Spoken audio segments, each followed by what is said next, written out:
In case a stain cannot be removed, the tile can be replaced. Carefully remove the tile and check the direction of the arrow at the back.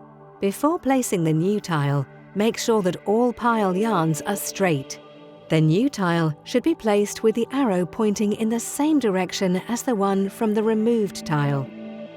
When inserting the new tile, pay attention to avoid that yarns get trapped between the tiles.